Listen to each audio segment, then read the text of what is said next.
Mislim da rezultat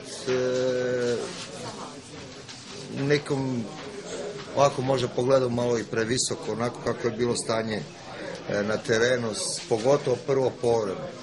Mislim da je Metalac odigrao jednu dobru utakmicu prvo povreme, gdje smo mi dali gol i nikako nismo mogli doći u onu pravu igru.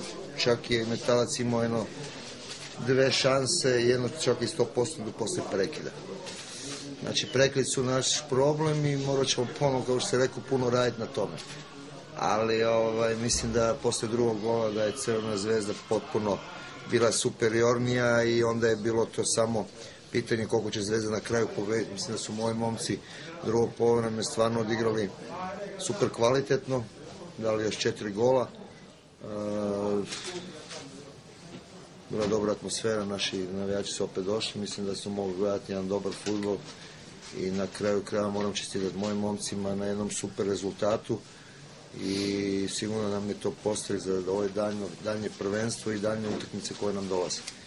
Tako da sve u svemu moram biti zadovoljan, samim time još Jandri je dao gol nakon dužeg perioda.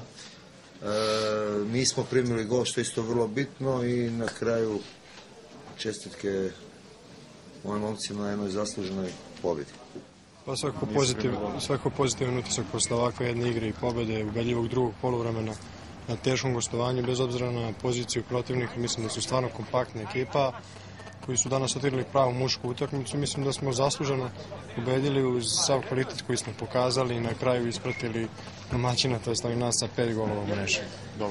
Zadovoljan sam, nije bilo mnogo posla, očekivao sam ovakvu utakmicu, svakako da mi je drago što sam onako na pravi način zamenio Bajkovića. Moj posao je da ovdje budem kad god je to potrebno, kad on ne može, i da ga zamenim onako kako to treba da bude. Mogu biti uspjesi posle pobjede 5-0 na gostovanju. Jeste Metalac zadnji na tabeli, ali oni su uvijek nezgodan protivnik za Zvezdu. Pobedili smo 5-0 danas, mada su i oni imali isto par šansi. Ne bi bilo nepravedno da su oni postigli neki gol, ali zadovoljni smo i idemo dalje u nove pobjede. Tvoj gol koliko ti znači? Pa znači sigurno, postigao sam gol posle 7 kola. Sigurno da mi znači, ali nadam se da ću nastaviti tako i da neću stati na ovom jednom golu, da ću nastaviti da postižem i dalje gole. Jeste, pogotovo u drugom povremenu. U prvom povremenu nismo nešto igrali, postigli smo taj gol kad je izvanredno šutirao, ali nismo imali neku igru. Posle toga u drugom povremenu, posle drugog gola našeg, smo počeli da igramo onako kako bi ja volao, mislim da igra ekipa za koju igram.